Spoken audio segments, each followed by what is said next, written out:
After pronoun, there is verb. Verb is an action word. Anything done is called verb. For example, running, walking, cooks, etc. Now, there are three types of verbs. Action verbs, the first one. Action verb denote action. They can be of two types. Transitive verbs, intransitive verbs. Let me explain transitive verbs. Transitive verbs are followed by a noun which is also known as direct object. For example, he sent a pen from Lahore. He is cooking dinner. The verb that is followed by a noun, यानी कि जो verb के बाद noun एक आता है denote करता है, जैसे फॉर एग्जाम्पल पेन के बाद लाहौर आया है, कुकिंग के बाद डिनर, स्लेप्ट के बाद sofa. So these are called transitive verbs, जिसके आगे नाउन आता है. Now, intransitive verbs. Intransitive verbs are not followed by the direct object or noun. For example, he is playing. अब वो क्या खेल रहा है ये हमें नहीं पता, लेकिन he is playing. She is cooking. अब वो क्या पका रही है ये भी हमें नहीं पता. So this is called intransitive verb definition. Okay. The second type of verb is auxiliary verb. Auxiliary also means helping. They are also known as helping verbs. They help to link the sentence. You have read about tenses and you also have read about the sentence structure. तो sentence structure में helping verbs हमेशा आते हैं. तो helping verbs वो होती हैं जो sentence को जोड़ने में मदद करते हैं. Without whom there is no sentence. For example, is, was, were, am, or etc. Look at. He is doing his work. Is joining the whole sentence. Without is, there is no sentence.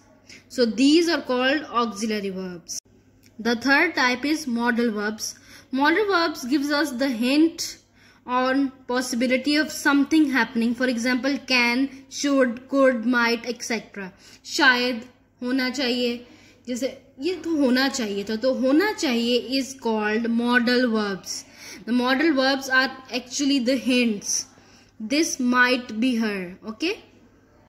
After the verb comes adjective. Adjective is a word that describes the quality of noun. Noun की quality को show करने के लिए जो word use किया जाता है उसे adjective कहते हैं. For example, Fatima is tall. There are 3 girls in the classroom. She is intelligent. Now keep in mind कि ये मिकदार को भी show करता है, ये number को भी show करता है and अच्छे बुरे को भी show करता है. Okay? After adjective, we shall discuss about adverb. Adverb is a word that qualifies a verb, adjective or another adverb. For example, she walks slowly, she reads quickly, Asma has done this before. So actually an adverb shows the quantity, the quality of a verb, of an adjective. Now there are 5 basic types of adverb. Adverb of manner. Adverb of manner denotes how a verb is done. For example, neatly, slowly, lazily, kindly. जिस तरह काम हम करते हैं, जिस तरीके से हम काम करते हैं, that is called adverb of manner. Second is adverb of time. Time के लिहाज से जो adverb use होता है उसको हम कहते हैं adverb of time. For example, just, always, during, yet, sometimes, etc. इस सब में टाइम शो हो रहा है. Third is adverb of place. That denotes where a verb is done. कहाँ पे एक वर्ब जो है वो काम किया जा रहा है, that is called adverb of place. For example, here, there, यहाँ, वहां, कहीं नहीं, inside, outside, etcetera. Next one is adverb of degree. Adverb of degree denotes the intensity of a verb. For example, almost, enough, hardly, simply, etc. शिद्दत show करता है ये. ठीक है, एक वर्ब की शिद्दत शो करने के लिए जो वर्ब यूज होता है वो एडवर्ब यूज होता है, उसको कहते हैं adverb of degree. The last one is adverb of frequency. It denotes how often a verb is done, यानी कि जितनी दफा ये वर्ब हुआ है, रिपीट हुआ है, काम रिपीट हुआ है. This is called adverb of frequency. For example, never, कभी नहीं, समटाइम्स, सेल्डम, यूजली, ठीक है, etcetera. After adverb, there is preposition, a word that governs a noun by determining where it is. It usually precedes the noun or pronoun. For example, the book is on the table. Preposition आपको एक noun की जगह बताएगा. जैसे for example, ये किताब table के ऊपर है, so हम on यूज करेंगे. बिल्ली टेबल के नीचे है, तो हम अंडर यूज करेंगे. ठीक है. He is fond of reading. I am sitting beside the tree. Beside the tree, साथ बैठे ना. ठीक है. Next one is conjunction. Conjunction is a connecting word. It connects clauses or sentences or some coordinate words. For example, she didn't speak to anyone and nobody speak to her.